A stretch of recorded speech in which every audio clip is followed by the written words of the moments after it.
Hello everybody and welcome back to my channel. Thanks for tuning in.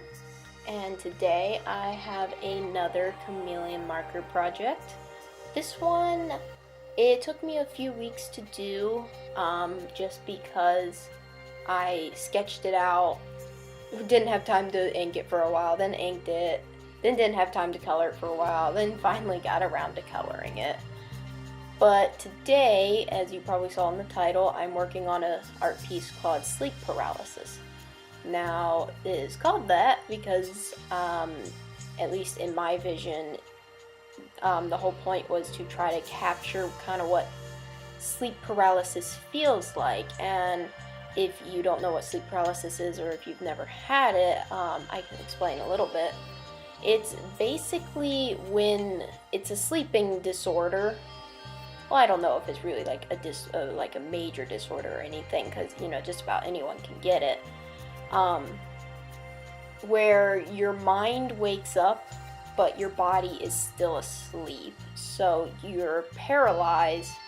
You can't move. You can't talk. You can maybe move your eyeballs and open your eyelids a little bit, but that's about it. And I have suffered with sleep paralysis pretty badly throughout my life. It mostly started in my early teens, but now I only get it once in a while. So it doesn't bother me too much anymore because I've just gotten so used to it, and it's mostly caused by lack of sleep, and that's what causes it with me nowadays, is if I'm not getting enough sleep. But yeah, your mind is awake, but your body's still asleep. So you can usually open your eyes and look around the room, but you can't move at all. And a lot of times you will see hallucinations, where because your brain is still kind of dreaming, so it'll project images out into the world you're seeing around you, in most cases your bedroom. So yeah, and in some cases, like kind of portrayed in this art piece, your eyes don't really open, but you can like almost see through your eyelids in a way. I know that doesn't really make sense. I'm not sure if there's any like scientific explanation behind that, other than maybe you're just picturing your room being around you, so you're kind of dreaming it, but you can still feel your paralyzed body. But yeah, that's what this drawing is basically all about. Like I said, I've suffered through a lot of sleep paralysis, so that's why I really kind of wanted to do it. It's nothing, it doesn't bother me that much. I mean, when it first started happening, it was really freaky and really scary.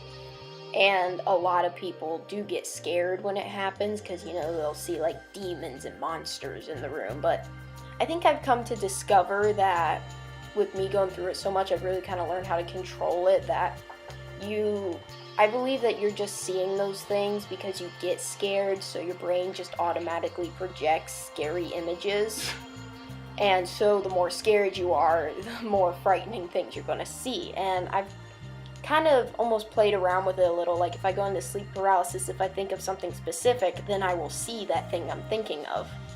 So I think your brain is just kind of projecting whatever images that comes to mind at the time. And like I said, most people are usually scared when they go into sleep paralysis. So that's what they usually see as scary things. One thing I want to definitely comment on about this piece is her hair. I'm not too good with texturing hair. I'm still working on that one. Her hair does look kind of like a bird's nest right now, just with texturing and shading and all that. I'm still, like I've said before, I'm still very much just kind of in my trial and error stage, just trying to figure things out, but not letting it bother me too much. I know I'll get better with practice eventually. But yeah, the real concept behind this is, one half the drawing is just, normal, what you would see on the outside. Perhaps if you were witnessing someone in sleep paralysis, they might just look like they're sleeping. In some cases, their eyes might be open, but in this case, she is just sleeping with her eyes closed. But and then the right side of the page is what she's seeing and feeling and that's why the that side of the page is so abstract with its coloring and so just out of whack with its coloring. Yeah, I kind of did that on purpose.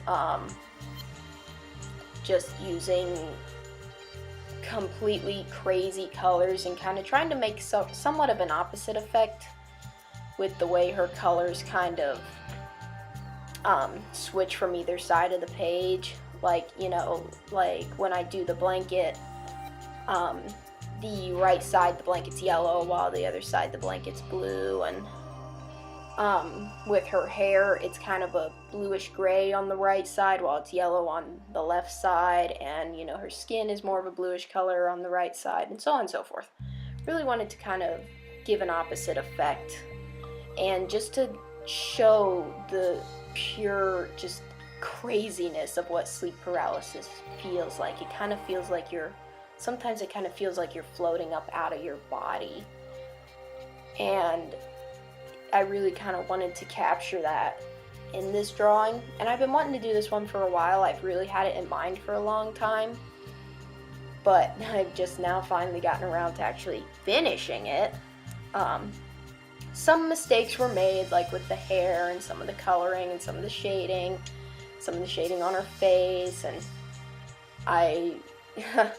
some of it I might be able to get away with saying it was done on purpose, but I have told the artist lies so many times. We've all been there. Oh, that's supposed to look like that. No, that wasn't an accident. It's a stylized thing. I'm going with that Picasso theme, when in reality you just screwed up. Yeah, we've all been there. But this one I am pretty proud of.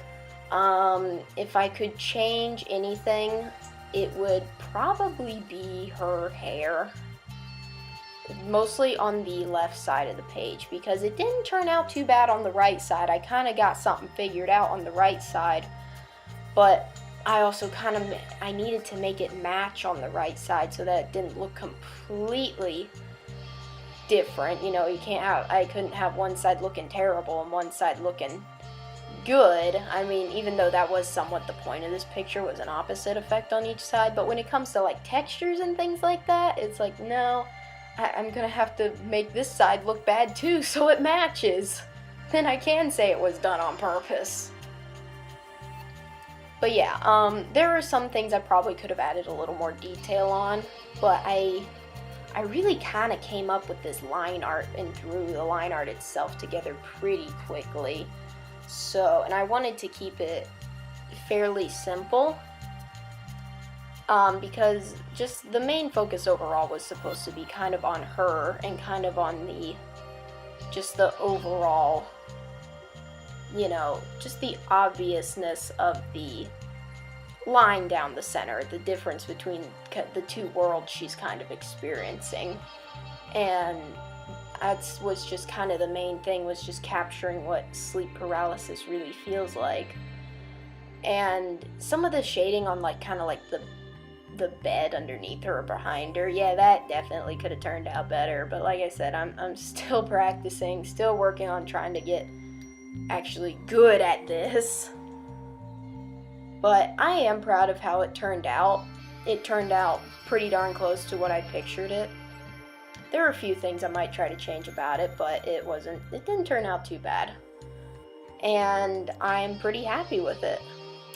There's a few things that I didn't include in this because I stopped recording. Like, I drew the middle line, I blacked that out after I was done and added a little bit more shading and everything.